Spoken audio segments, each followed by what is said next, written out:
Hardware Plus'tan herkese selamlar. Ben Aydoğan Aykanat. Büyük ihtimalle artık bu videoyu izlediğinizde şu arkadaşın yani Xiaomi 15 Ultra'nın incelemesi çıkmış olabilir. Xiaomi 15 Ultra gerçekten severek kullandığım telefonlardan biri. Ama tabii ki özellikle merak edenler vardı. Çünkü geçtiğimiz sene Xiaomi 14 Ultra çıktıktan sonra ben bu telefonu da çok severek kullanmıştım. Peki bu iki arkadaşı yan yana getirdiğimizde ne gibi farklar var? Fiyatından özelliklerine, aynı zamanda 14 Ultra'dan 15 Ultra'ya nasıl bir geçiş olmuş? Bu videoda onlardan bahsedeceğiz. Dediğim gibi özellikle 15 Ultra ile detaylı bilgi isteyenler incelemeye göz atabilir. Onu da aşağıda bulunan linklere bırakırım. Burada 14 Ultra, 15 Ultra farkı, 14 Ultra alan bir senede neler kaybetmiş ya da 15 Ultra'ya bir sene içerisinde neler eklenmiş, bunlardan bahsedeceğiz. Ben şöyle iki telefonu da önüme koyuyorum ve 14 Ultra'ların özellikle tasarımıyla başlıyorum. Xiaomi 14 Ultra iki renkle beraber Türkiye'ye gelmişti. Siyah ve benim elimde bulunan beyaz versiyonu. Ben gerçekten siyahını da beyazını da fazlasıyla sevdim. Burada artık zevkler ve renkler şeklinde karşımıza çıkıyor. 161,4 mm'lik uzunluğumuz vardı bu cihazda. 75,3 mm'lik enimiz. 9,20 mm'likte bir kalınlık bulunuyor bu arkadaşımızda. 219,9 yani 220 gramlık bir ağırlığa sahip bu Xiaomi 14 Ultra. Tasarımsal açıdan özellikle 12S Ultra, 13 Ultra, 14 Ultra zaten benzer tasarım diliyle beraber gidiyordu. Burada özellikle yan taraftaki havacılık sınıfı dediğimiz alüminyum çerçevesi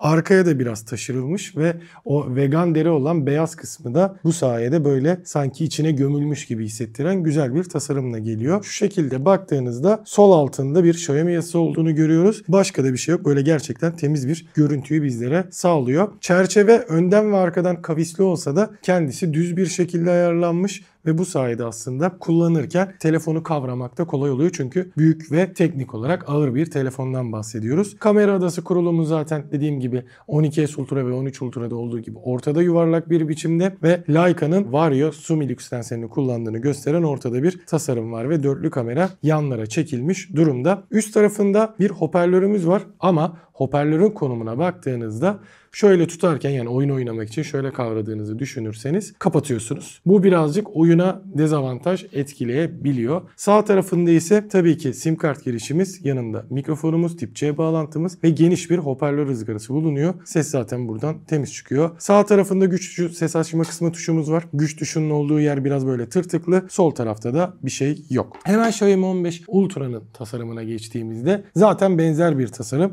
3 renkle beraber geliyor. 14 Ultra'daki gibi siyah beyazın yanı sıra burada gördüğünüz gümüş krom rengi de bulunuyor. Bu da aslında sağ tarafı vegan deri, sol tarafı da özellikle fiberglass dediğimiz bir malzemeden oluşturulmuş durumda. Bu arkadaşımız yani 14 Ultra ise tamamen bir arka tarafı vegan deri malzemeyle beraber geliyor. Bu özellikle silver chrome dedikleri, işte gümüş kromda şurada bir ultra yazısının olması ve iki parçalı tasarım burada gerçekten şık, enerjik bir tasarım oluşturmuş. Ama bunun dışında yine bir önden ve arkadan kavisimiz var. Alüminyum çerçevesindeki bu çerçeve 6M42 olarak kodlandırılan özel bir alüminyum ve her ikisinde de aynı çerçeve kullanılıyor. Burada farklılık olarak üst taraftaki hoparlör tamamıyla ahizeye taşınmış ve bu sayede siz böyle oyun oynarken hoparlörü artık sol elinizle kapatmıyorsunuz. Sağdaki ve diğer bütün tasarım dili benzer bir biçimde ayarlanmış. Bir de tabii ki o arka tarafa taşan alüminyum çerçeve burada o kadar taşmayacak şekilde düzenlenmiş durumda ve 161,3 mm'lik uzunluğumuz yani 0,1 mm daha kısa, 75,3 mm'lik enimiz var. Genişlik aynı seviyede, 9,48 mm'likte bir kalınlığı var. Bu gümüş krom versiyonunun şeydeki siyah ve beyazı çok az daha ince. Çünkü büyük ihtimalle buradaki bu iki parçalı tasarımdan kaynaklı bir kalınlık farkı ortaya çıkıyor. Ağırlıkta da bu arkadaşımız 229 gram. Normal yani siyah ve beyaz versiyonu 226 gram. Burada çok az bir ağırlık artışını da görüyoruz. Sebebi zaten kameradaki ve bataryadaki değişimler olduğunu tahmin ediyorum. Zaten onlardan bahsedeceğim. Şimdi dediğim gibi sağlamlık ve tasarım açısından neredeyse bir fark olmayan bir cihaz var. Her ikisinde de IP68 var ama farklılık aslında şu ön ekranlarda karşımıza çıkacak. Ben birebir aynı şekilde kullandım özellikle test ederken ve bu ekranlara baktığımızda 6,73 inçlik WQHD Plus dediğimiz yani 2K çözünürlüğüne sahip ve LTPO AMOLED 120 Hz'lik bir ekran var. Bu yeni nesil LTPO yani 1 Hz ile 120 Hz arasında değişken bir tazeleme hızını bizlere soran ekranlar. Hatta ekranların tasarımı o kadar birbirine benzer ki yani benim elimde Xiaomi 14 Ultra için olan jelatini ben tekrar buna takacağım. Çünkü işte jelatini kolayca çizilmişti. O yüzden bunu da aynı şekilde korumak istiyorum. Ama koruma noktasında da bir farklılık var. Xiaomi 14 Ultra'da Xiaomi Shield Glass adını verdikleri bir teknoloji kullanılıyor ve bu da özellikle çok daha sağlam anlamına geliyor. Ama Xiaomi 15 Ultra'ya geldiğimizde bunda Xiaomi Shield Glass 2.0 versiyonu yani güncellenmiş versiyonu kullanılıyor. Özellikle böyle asfalt gibi yani pütürlü yüzeylerde %25'e varan daha sağlam bir deneyimi bizlere sağlıyormuş 14 Ultra'ya nazaran. Yani en azından 14 Ultra'nın ekranı sağlamdı. 15 Ultra'nın ekranı daha sağlam anlamına geliyor. Ama mesela şurada büyük ihtimalle zaten detayda da göreceksiniz. Bizim sevgili Mert bunu normal böyle yüksek bir yerden kayıp düşmesini sağladığı için sol altta bir çatlağı var. Ama telefonun genel kullanımına ya da üst taraftaki sağlamlığına bir etki etmedi. 15 Ultra'nın umarım başına öyle bir şey gelmez diye de söyleyeyim. Şimdi ekranın kendi değerlerine baktığımızda dediğim gibi birçok insan için birebir bir ekran kullanımı var. Ama ufak değişiklikler yapılmış. Örnek veriyorum Xiaomi 14 Ultra'da C8 isimli enerji verimliliğine de odaklanan bir özel bir panel kullanıldığı söyleniyordu. 15 Ultra için böyle bir panel bilgisi verilmemiş. En azından resmi değerlerde böyle bir şey yok. Ve bir de örnek veriyorum Xiaomi 14 Ultra 240 Hz dokunmatik hassasiyeti sağlarken 15 Ultra 300 Hz sunuyor. 14 Ultra 3000 nit parlaklığa çıkarken 15 Ultra 3200 nit parlaklığa çıkabilen değerlere bizlere sağlıyor. Bir diğer yandan özellikle bu parlaklık değerleri noktasında da otomatik bir değişim olduğu da söyleniyor bizlere. Bunu da sizlere aktarmış olayım. PWM karartma değerleri 1920 Hz ve bunun dışında 12 bit renkli uygunluğu, Dolby Vision, HDR10 Plus gibi sertifikalara ortak bir şekilde kullanıyorlar. Yani aslında boyut olarak da birebir aynı ekran var ama 15 Ultra'nın ekranı çok az daha parlak ve bunun yanı sıra dokunmatik hassasiyeti biraz daha iyi hale getirilmiş olarak özetleyebiliriz. Ama kullanırken biri daha iyi biri daha kötü demiyorsunuz. Sunduğu değerler zaten çok benzer olduğu için burada da aynı şekilde kullanabilmeniz mümkün. Bunu da sizlere söylemiş olayım. İşin güç tarafına geldiğimizde ise tabii ki bir yerde Snapdragon 8 Gen 3 yani 14 Ultra'da 15 Ultra'da ise 8 Elite kullanılıyor ve bu sayede teknik olarak da baktığımızda 15 Ultra bize çok daha güçlü bir değer sağlayabiliyor. Her ikisinde de 16 GB RAM var. Her ikisinde de 512 GB depolama alanı var Türkiye'de satılan versiyonlarında. Ama Xiaomi 14 Ultra'da UFS 4.0 depolama birimi varken 15 Ultra'da 4.1 bulunuyor. Bunu da söyleyeyim. Hatta ben ezberden söylem yaparken 15 Ultra'nın incelemesinde 4.0 diye söylüyorum ama burada 4.1 var. Bu da özellikle oyunları yüklerken açılma sürelerinde daha hızlı bir deneyimi bizlere sağladığı vaat ediliyor. Hani bunu böyle net bir şekilde hissetmiyorum ama hani Xiaomi 15 Ultra kullanırken özellikle çok hızlı bir telefon kullandığımı işlemcisiyle, RAM ile, depolamasıyla çok net hissediyorsunuz. Hani 8 Gen 2'den 8 Gen 3'e geçerken böyle bir büyük bir fark hissetmiyordum. Burada hani en azından 8 Gen 3'ten 8 Elite'e geçerken bir farklılık hissettiğimi de sizlere söyleyeyim.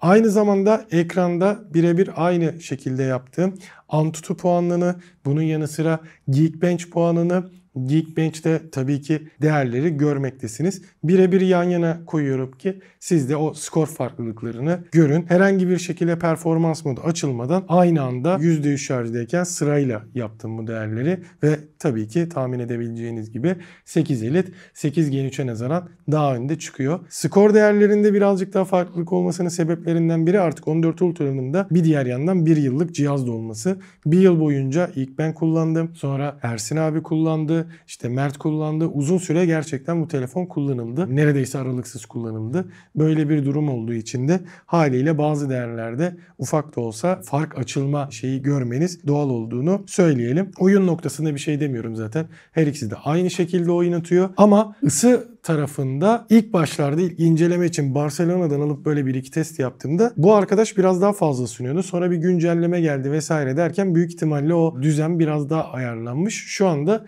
her ikisinde de bir ısınma problemi ben yaşamıyorum oyun oynarken. İkisinde de ısıyı hissediyorsunuz belli bir süre sonra elinizde. Yani bir ılıma dediğimiz durum oluyor. Ama başarım olarak sanki 15 Ultra birazcık daha iyi formda bana hissettirdiği buydu. Onu da sizlere aktarmış olayım. Şimdi gelelim asıl farklılıklara. Şu iki arkadaşın kameralarına, şuradaki Leica lenslere. İlk olarak sizlere 14 Ultra'nın bir kamera dizilimini anlatayım. Sonra 15 Ultra'daki benzer ve farklılıklardan bahsedeyim. İlk olarak 14 Ultra'nın ana kamerası zaten bildiğiniz gibi 1 inçlik Sony'nin LYT900 sensörünü barındırıyor ve güzel bir artı olarak f1.6 ile f4.0 arasında değişken diyaframa sahip. Yani içinde bıçaklar var ve bu sayede o sırada algıladığı gerekli f değerini fiziksel olarak değiştirebiliyor.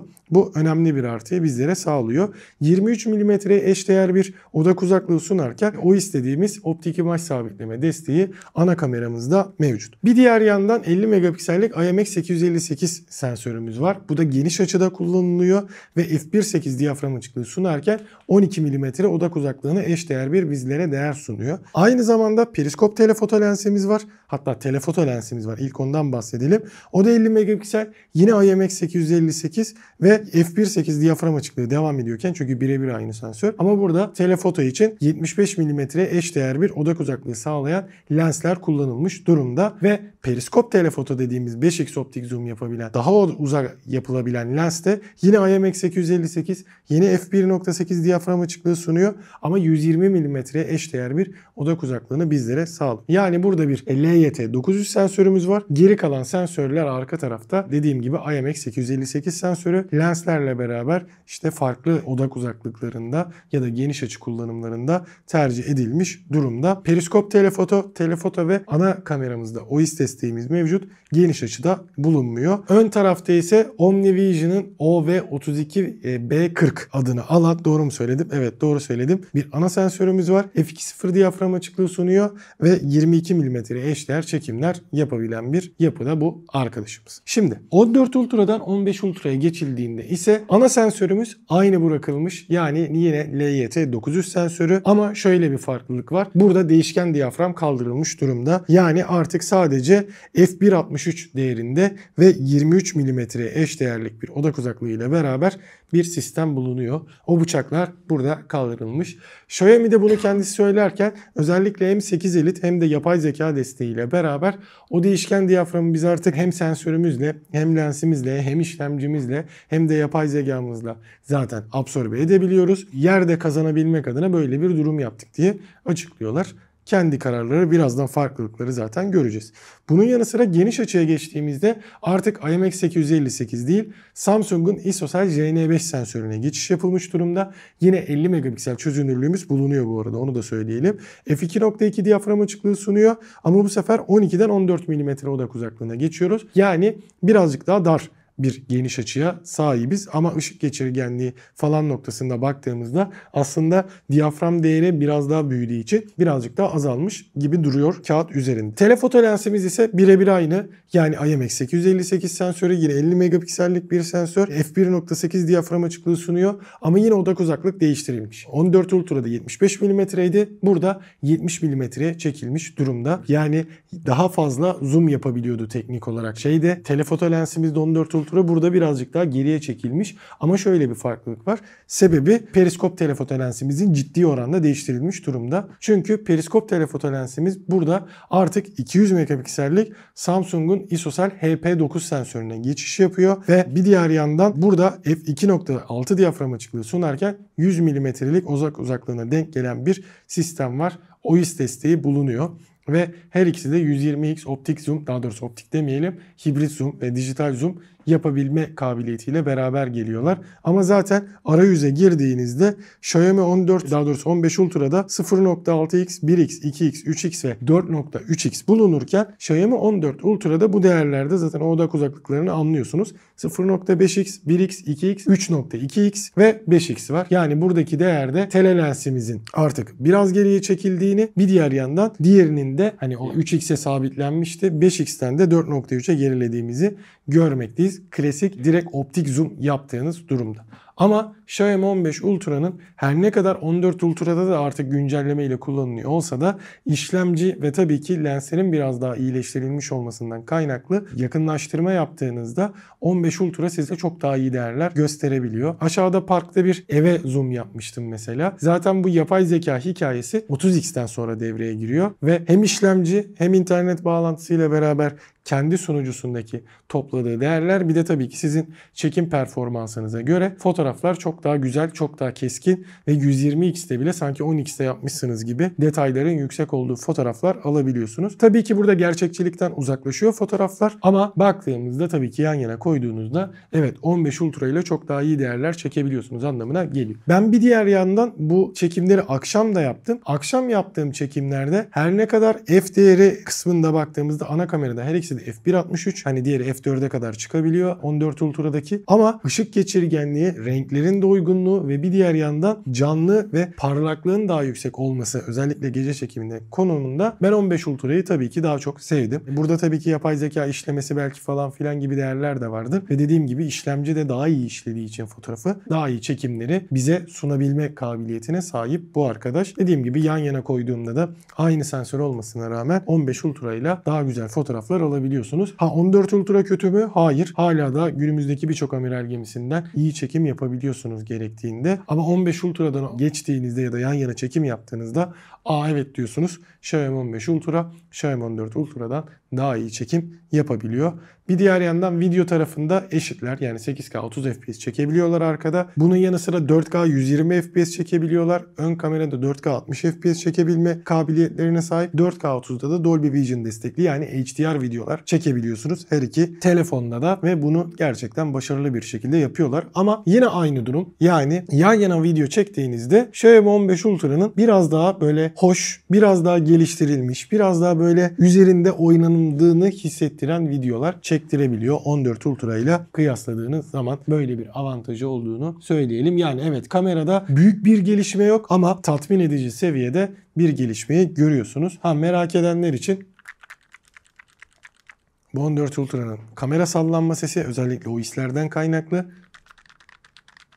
Bu da 15 Ultra'nın aynı şekilde ses vermeye devam ediyorlar tabii ki. Çünkü burada 4 adet kamera dizilimi var. Ama şunu da söyleyeyim çünkü bu tamamen subjektif bir yaklaşım. Xiaomi 14 Ultra'yı şöyle tuttuğunuzda ya da dik tuttuğunuzda arkadaki kamera dizilimi gayet düzgün görünürken 15 Ultra'da bu durum değiştirilmiş. Yani o Leica yası ortadan şu dik tuttuğunuzda sol üste alınmış. Periskop telefoto sağ tarafa alınmış. Altta da üçlü bir kamera dizilmiş. Normalde ikili ikili görürdük. Burada büyük ihtimalle hem periskop telefotonun artık daha fazla yere ihtiyacı olması hem 1 inçlik sensör işte JN5'e falan filan geçilmesinden kaynaklı sensör dizilimi değiştirilmiş ve bu hale getirilmiş. Ben 14 Ultra'nın dışarıdan baktığınızdaki görüntüsü konumunda daha çok sevdim. Bunu da söyleyeyim. Hani bu geriye gidiş falan değil. Tamamıyla subjektif bir düşünce. Madem kendi düşünceme göre kıyaslıyorum bunu da ekleyeyim istedim. Seste Dolby Atmos destekli stereo hoparlörümüz var. 4 adet mikrofonla beraber özellikle bu gürültü engelleme ses kaydı gibi avantajları sunuyor.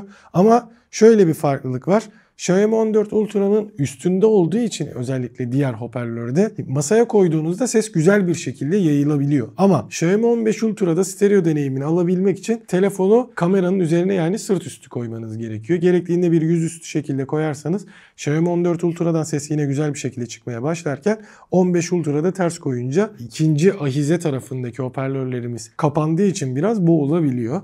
Ama oyun oynarken de 14 Ultra'da elinizle kapatıyorken 15 Ultra'da kapatmıyorsunuz. Ses değerleri de çok benzer bir şekilde. Hatta burada hadi o kadar bahsettik bir örnekle sizlere sağlayayım. Hemen şuradan No Copyright Sound diyorum. Bu 14 Ultra. Şu şekilde tutuyorum. Siz de görün.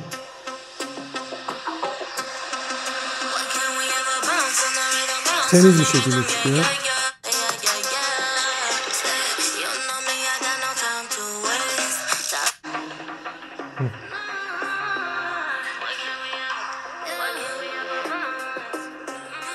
Şimdi durdurdum. 15 Ultra'ya geliyorum.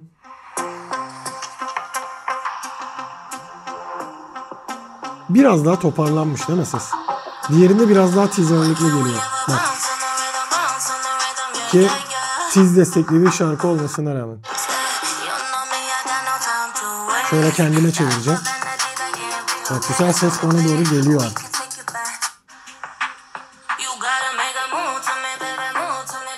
Yani büyük bir yine değişiklik yok ama büyük ihtimalle burada ahizede tarafında olduğu için ve size dönük bir şekilde geldiği için birazcık da tabii ki hoparlörler yıldan kaynaklı da değiştirilmiş, daha temiz hale gelmiş. Zaten ekranın üst tarafına baktığınızda 14 Ultra'nın ahize boşluğu kameranın böyle birazcık geniş olup üst tarafta hoparlör boşluğunu görmenize rağmen 15 Ultra'da iki çizgi arasında gerçekten geniş bir alan var. Çünkü hoparlörde ahizenin olduğu yere konumlandırılmış durumda. Yani ses başarımı 15 Ultra'nın da birazcık daha iyi diyebiliriz. Zaten bizzat gördük. Bağlantıda her ikisinde de Wi-Fi 7 desteği var ama örneğin şey tarafında 14 Ultra'da Bluetooth 5.4 varken 15 Ultra'da Bluetooth 6.0 desteği bulunuyor. Güncel en hali var. Bu da tabii ki 8 Gen 3 Wi-Fi 7 ve Bluetooth 5.4. Bir diğer yandan 8 Elite ise Wi-Fi 7 ve Bluetooth 6.0'ı desteklediği için. Her ikisinde de tabii ki NFC desteği var. 5G desteği her iki telefonda her iki hat için de geçerli. eSIM destekleri de mevcut. Alt taraftaki tip C arayüzü de birebir aynı. USB 3.2 Gen 2 bağlantısı var. Bu sayede hızlıca veri aktarabiliyorsunuz. Bununla alakalı bir sorun olmuyor. Batarya tarafında da birinde 5000 mAh, birinde 5410 mAh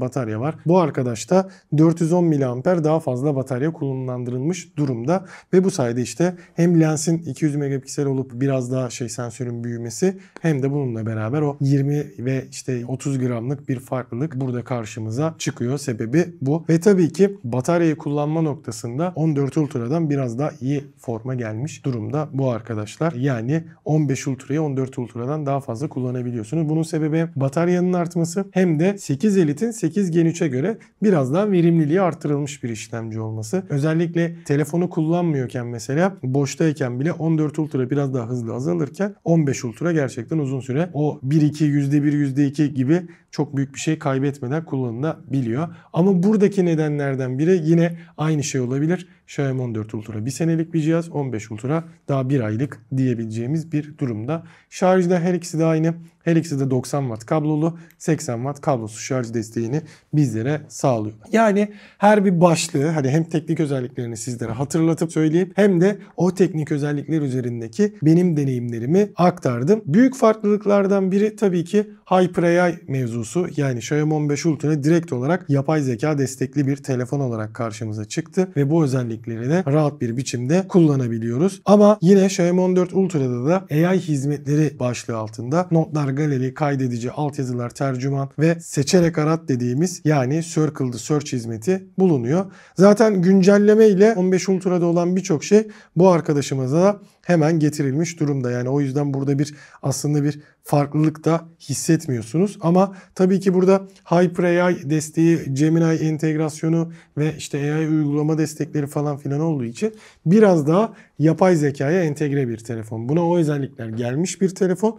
Bu tamamıyla arayüz vesaire bakımından da aynı şekilde çıkmış durumda. Arayüz demişken her ikisinin de güncel sürümlerini sizlere söyleyeyim. Her ikisinde de HyperOS 2.0.1 diyebileceğimiz sürümü var. Her ikisinde de Android 15 bulunuyor. Güvenlik güncellemesinde bunda Ocak, bunda Şubat var. Onu da söyleyelim. 15 Ultra için bu arada açık 4 yıl ana güvenlik, yanlış hatırlamıyorsam 6 yılda güvenlik güncellemelerinin geleceği bilgisi paylaşılmıştı. Bunu da en azından merak edenler varsa söyleyebilir. Peki Aydoğan, tamam anlattın. Kendi görüşlerinde söyledin. Evet, 15 Ultra genel toplamda daha iyi bir cihaz olarak, daha ileriye gidilmiş bir cihaz olarak karşımıza çıkıyor. Peki önerir misin? Ne düşünüyorsun dediğiniz noktada, yani şu andaki fiyat farkı noktasında aslında büyük bir fiyat farkı yok. Hatta şu anda güncel olarak fiyatlara baktığımda mesela PTT AVM'de 68.000, hepsi burada da 76.000, sonra 78.000, 80.000 lira kadar çıkıyor 14 Ultra'nın fiyatı. Hatta yani 89'a falan filan koyan yerler var. Ama yani zaten 15 Ultra 80.000 iken diğerlerinin öyle olması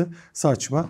O yüzden hani şu anda doğru düzgün elimizde bir fiyat durumu ve 76 diye kabul etsek, hadi hepsi burada linkindekini. Aradaki 4000 lira farklı, tabii ki 15 Ultra'yı almak çok daha mantıklı olacaktır. Ama 14 Ultra alanlarda 15 Ultra çıktıktan sonra telefonlarında büyük bir eksiklik ya da büyük bir yenilik farkı görmeyecekler. Tabii ki kullanmaya başladıklarında kameradaki düzeltmeler, değiştirmeler, 200 megapiksel periskop telefoto ile beraber uzakları tabii ki daha net çekebilme. Bir de işin içine yapay zeka girince zaten hani daha az bozulan fotoğrafı iyi bir şekilde toparlayabildiği için genel manada fotoğrafçılık noktasında önemli bir gelişme var. İşlemci zaten klasik bir gelişme. Bataryayı da değiştirmişler. Bence hoparlör başarımı da değişmiş. Ekranda çok farklı dokunma yapmışlar. O yüzden hani bir ekran koruyucu falan filan ekstradan almanız gerekirse telefonun kılıf olarak demeyelim ama ekrana takacağınız koruyucuyu birebir aynı şekilde alabilirsiniz. Çünkü boyutlar ve yapı aynı olduğu için aynısını kullanabilirsiniz. 15 Ultra için şu anda beklemenize ya da yurt dışından almanıza gerek yok. Yani Xiaomi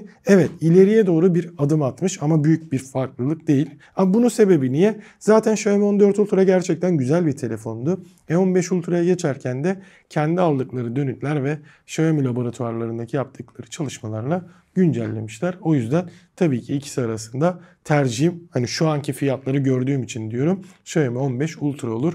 Özellikle denk getirebilirseniz, hani bu ne kadar kaldı stoğu mesela Xiaomi'nin kendi sitesinde kalmadı.